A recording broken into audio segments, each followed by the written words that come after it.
नमस्कार. जय श्रीराम. मंडळी, नुकताच मी तिरुपती, रामेश्वरम, मदुराई आणि कन्याकुमारी असा प्रवास केला आणि तो माझ्या गाडीने केला, बोलेरो निओ गाडीने.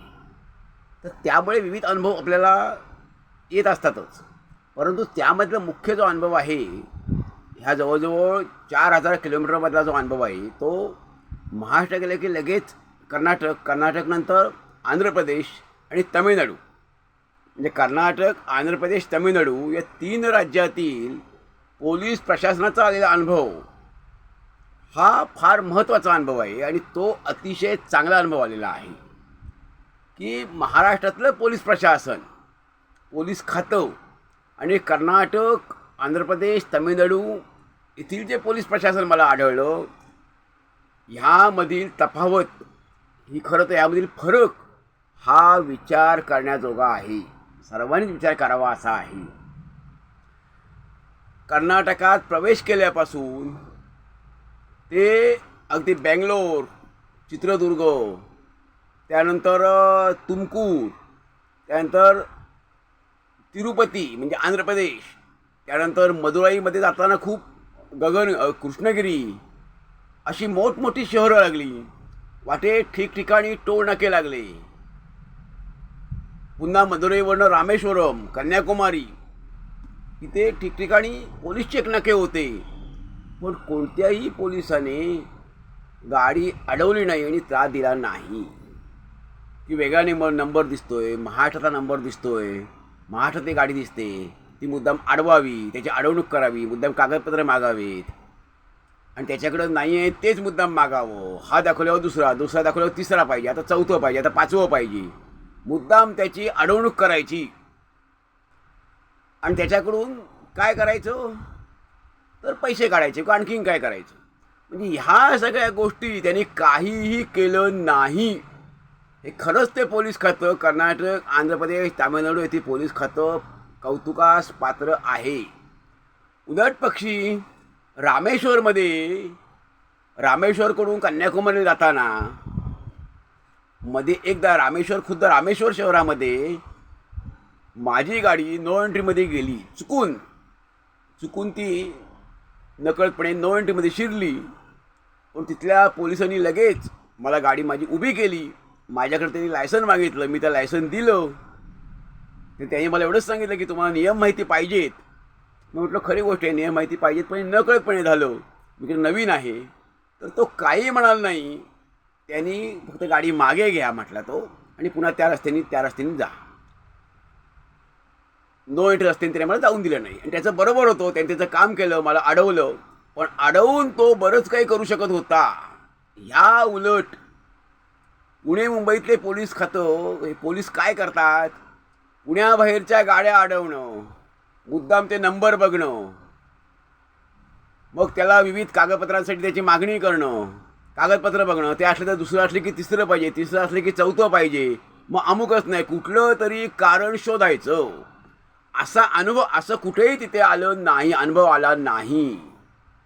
एवढ्या मोठ्या 4000 किलोमीटरच्या प्रवासामध्ये कर्नाटक, आंध्र प्रदेश, तामिळनाडू येथील पोलीस खात्याने कुठेही पोलिसांनी मला त्रास दिला नाही. माझी गाडी मुद्दाम कुणीही अडवली नाही, काही त्यांनी मागितलं नाही, कोणतेही कागद मागितला नाही बघायला, की काही नाही, त्रास दिला नाही. उलट पक्षी आम्हाला रस्ते सांगितले, उलट पक्षी आम्हाला सहकार्य केलं, त्रास अजिबात दिलेला नाही. तेव्हा ते कौतुकास पात्र आहे. ह्या उलट मला 2 ते 3 वर्षापूर्वी पुण्यामध्ये आलेला अनुभव हा विचित्र होता.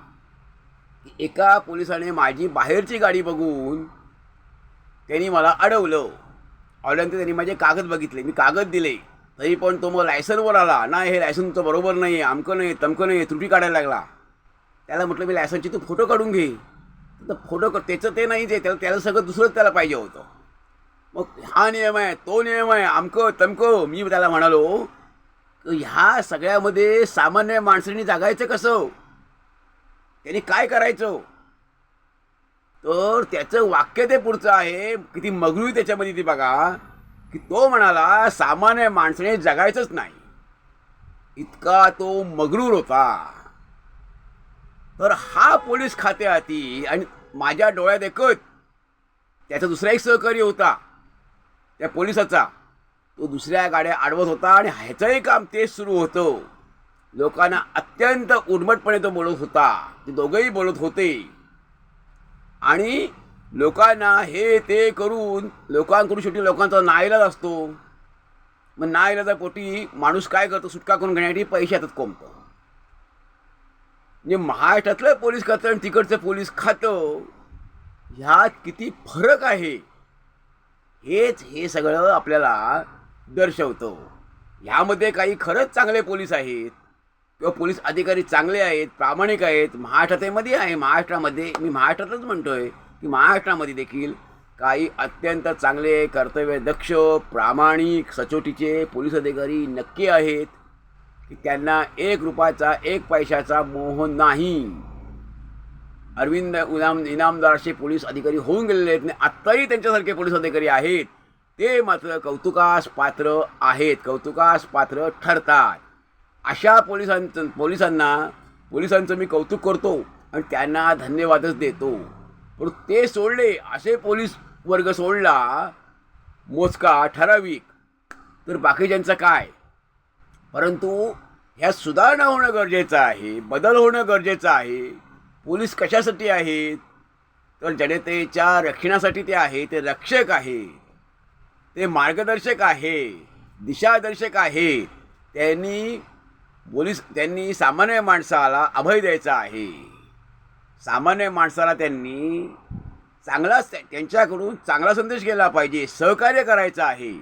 त्या पोलिसांकडून हा सहकार्याचा हात हा सामान्य माणसाला अपेक्षित असतो. आणि तो सामान्य माणसाचा हात हा सहकार्याचा हात, सामान्य माणसासाठी हा सहकार्याचा हात हा निश्चितपणे कर्नाटक, तामिळनाडू, आंध्र प्रदेश या 3ही राज्यांमध्ये मला बघायला मिळाला. आपल्या महाराष्ट्र राज्याच्या पोलीस खात्यामध्ये असा बदल होईल आणि सामान्य माणसासाठी ते उपकारक ठरतील, सामान्य माणसाला ते सहकार्य करतील अशी आपण फक्त अपेक्षा करू शकतो. आणि काम करून, प्रामाणिकपणे काम करून त्यांनी जनतेचे आशीर्वाद घ्यावेत, जनतेचं प्रेम घ्यावं. आता प्रेम घ्यायचं की काय घ्यायचं हे ज्याचं त्यांनी ठरवायचं आहे. परंतु एवढ्या वर्ष सेवा केल्यानंतर जनतेचं प्रेम आणि आशीर्वाद असावेत अशीच प्रत्येकाची इच्छा असते. सेवा करण्याची इच्छा असते, तशी इच्छा ह्या सर्व पोलीस वर्गाची असावी. ह्यांच्यात बदल व्हावा या अपेक्षेनेच हा माझा आलेला मी अनुभव हा सांगितला. ह्या पाठीमागे केवळ सद्भावना आहे, सदहेतू आहे. धन्यवाद. जय हिंद, जय भारत.